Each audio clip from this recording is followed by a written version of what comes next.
Bonsoir, bonsoir, bonjour, salut. Moi, c'est Landry, je suis étudiant camerounais, je vis à Cologne en Allemagne et j'accompagne les gens qui veulent voyager.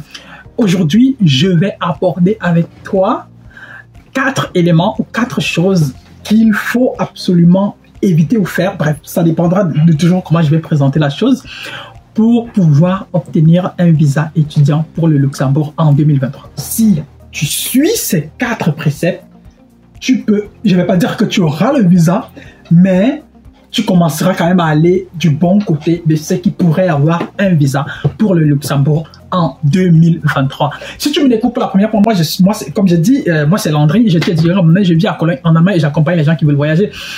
Parlons Voyage est la branche YouTube de l'entreprise Diaspora Placement Consulting, située à Yaoundé au carrefour Messassi, immeuble Express Exchange en face de la station Total, 3e étage. Et à partir de là, nous accompagnons les gens qui souhaitent voyager. Nous proposons également aussi des cours de langue, cours d'anglais, cours d'allemand. Peut-être au cours des mois à venir, nous allons élargir notre palette en cours de langue. Mais bon, pour le moment, c'est tout ce que nous offrons en termes de cours de langue.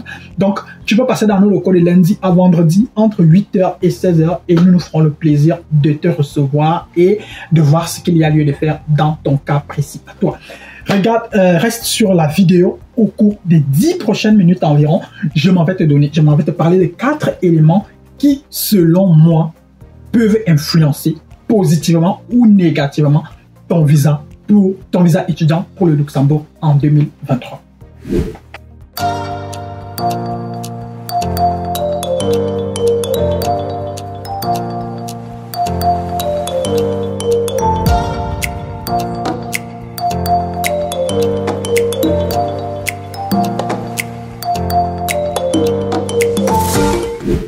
Comme il est désormais de coutume, avant de commencer, je partage avec toi ce livre, ce magnifique roman de l'écrivaine camerounaise Imbolombwe, installée aux États-Unis. Et dans ce livre, elle nous replonge dans les années 70, dans un village imaginaire quelque part en Afrique, où un village a eu le malheur d'être posé sur un puits de pétrole.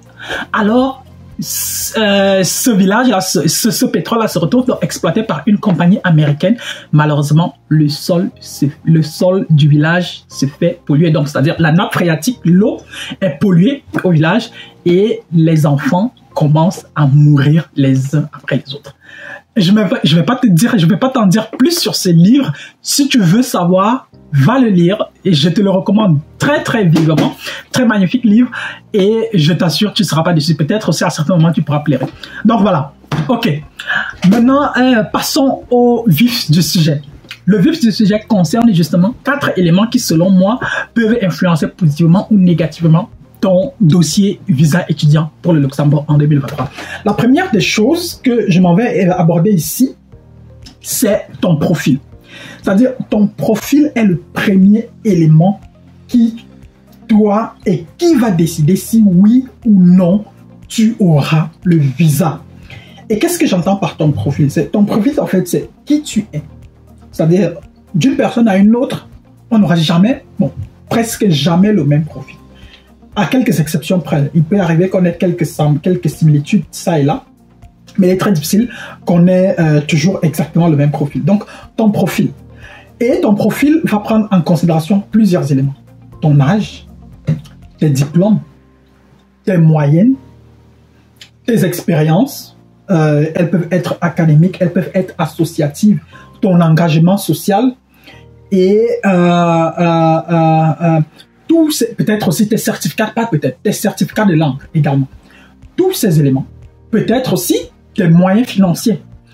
Tous ces éléments constituent ton profil.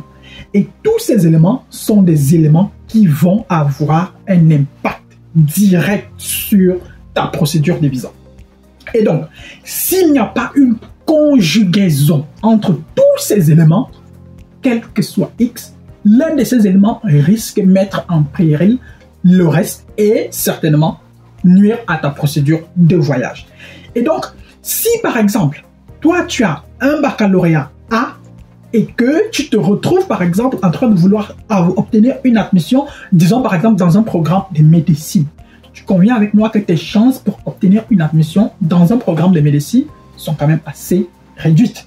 Et donc, du coup, ton dossier des visas risque de ne jamais traverser l'étape des candidatures pour pouvoir obtenir une admission. Tout simplement parce que ton profil ne va pas cadrer avec le domaine dans lequel tu souhaites obtenir ton admission. Donc, tu vois par exemple que rien qu'à l'étape déjà de l'admission, à l'étape de la recherche, à l'étape des candidatures, ton profil va commencer déjà à impacter sur ton sur ta procédure. Tu peux par exemple avoir eu un baccalauréat C, mais si après le baccalauréat C, tu es parti à l'université par exemple pour faire sciences économiques et que après une licence, tu décides par exemple maintenant de lancer une procédure de visa, cycle licence encore par exemple pour un pays comme le Luxembourg et que tu veux aller au Luxembourg pour par exemple étudier, je sais pas, la physique, bah monsieur, on risque de te refuser le visa. Il peut m'arriver que tu obtiennes une admission, mais à l'étape du visa, on peut te refuser le visa. Parce que bon, pourquoi est-ce que tu as étudié 3 années d'économie et maintenant tu veux étudier la physique? Ça peut être absurde.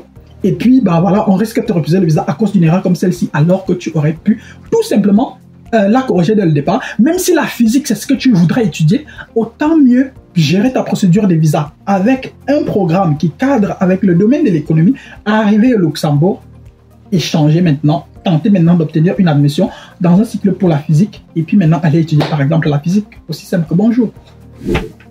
Deuxième point sur ma liste, la procrastination. C'est peut-être un gros mot, peut-être c'est la première fois que beaucoup entendent ce mot-là, mais c'est un mot qui signifie tout simplement le fait de toujours remettre à demain, le fait de toujours renvoyer. Et ça, c'est un véritable danger pour une procédure de visa étudiant. Pour une procédure de visa étudiant, je peux déjà te dire que quel que soit X, jusqu'au jour où tu obtiens le visa, je dirais même jusqu'au jour où tu arrives sur le territoire, ok. Bon, bref, le stress ne va jamais finir. C'est-à-dire, tu entres dans une spirale de stress où d'un jour à un autre, d'une semaine à une autre, d'une étape de la procédure à la suivante, tu seras toujours sous stress. Tu seras toujours sous stress. Et donc, du coup, il vaut mieux ne pas remettre les choses. Il vaut mieux ne pas toujours repousser les choses.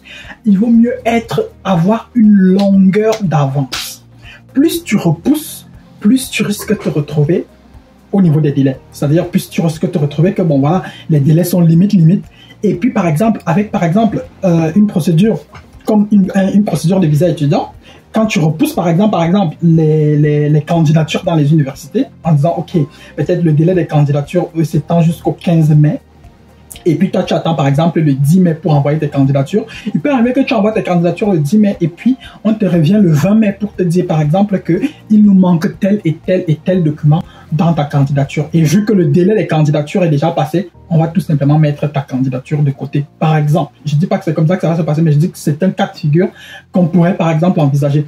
Alors que si tu avais envoyé ta candidature, peut-être, si par exemple les candidatures ouvrent le 15 février et que toi tu avais envoyé ta candidature le 20 février, tu conviens avec moi que tu auras largement et suffisamment de temps pour pouvoir, si jamais il faut compléter ton dossier, tu auras largement le temps pour pouvoir compléter le dossier. Si jamais on demande des documents de plus, tu auras le temps pour pouvoir chercher à obtenir ces documents-là et puis maintenant les faire, les soumettre pour que tu puisses maintenant obtenir la nouvelle admission pour pouvoir obtenir l'admission à l'université. Maintenant aussi, le fait de procrastiner te met aussi ta procédure en danger parce que tu risques de te retrouver au final, on risque par exemple à la fin de te refuser le visa parce que il aura peut-être manqué 2 semaines ou il aura peut-être manqué 1 semaine ou il aura peut-être manqué 10 jours et puis on te refuse le visa pour dépôt tardif alors qu'en fait, si on s'y était pris longtemps à l'avance,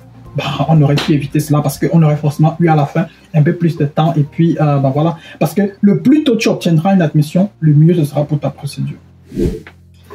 Troisième élément qui aura un impact sur ta procédure de visa, la préparation pour tes entretiens.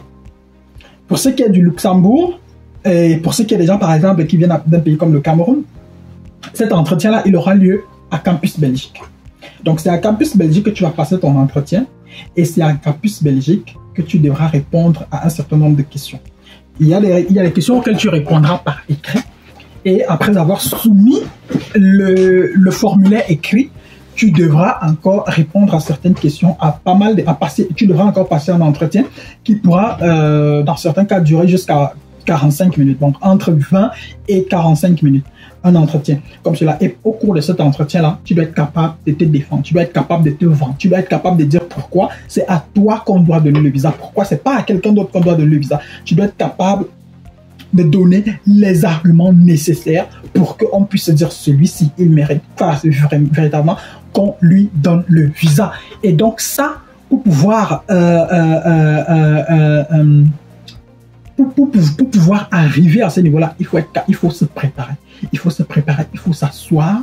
Dans le meilleur des cas, se faire accompagner par des professionnels comme nous. Parce que nous, par exemple, ce que nous faisons avec les clients dont nous gérons les dossiers, c'est que nous nous asseyons et nous programmons minimum 6 séances. Parce que statistiquement, nous sommes arrivés à un niveau où nous avons pensé que quel que soit X, il faut environ 6 séances pour qu'une personne puisse atteindre le niveau dont on a besoin, le niveau requis pour passer un entretien d'embauche. Un entretien visa autant pour moi. Un entretien visa autant pour moi. Et donc, avec 6 séances de préparation, nous pensons que la personne est suffisamment outillée pour pouvoir, éviter les pièges et véritablement répondre avec consistance et efficience aux questions qui lui seront posées. Donc, prépare-toi pour ton entretien. C'est-à-dire, si possible, entre dans les groupes WhatsApp, si possible, va sur Facebook, tu peux aller sur YouTube. Il y a des chaînes comme la nôtre, il y a aussi des tonnes d'autres chaînes YouTube où des gens partagent pas mal d'informations, pas mal d'expériences. Il faut essayer de s'inspirer de ces expériences. Il faut même aussi aller sur Internet. Forcément, sur Google, tu trouveras forcément des forums ou des sites Internet où les gens ont déjà partagé des tonnes d'expériences. Tu peux aller chercher ces différentes expériences-là et elles vont forcément t'aider à optimiser encore plus tes réponses. Si, par exemple, en fonction de ce que tu veux étudier, en fonction de en fonction de ton profil, en fonction de ce que tu as fait jusqu'ici, tu peux réussir à construire un discours qui cadre avec toi, qui te sied et qui te met encore un peu plus en avant. Maintenant, il y a forcément des questions comme les questions de l'argent, le financement de tes études, les questions, par exemple, si on te refuse le visa et tout. Toutes ces questions-là, il faut être capable, il faut les avoir simulées dès le départ pour qu'elles ne te surprennent pas le moment venu. Donc, le mieux tu anticiperas sur ces questions, le plus tu anticiperas, le mieux ce sera, je crois.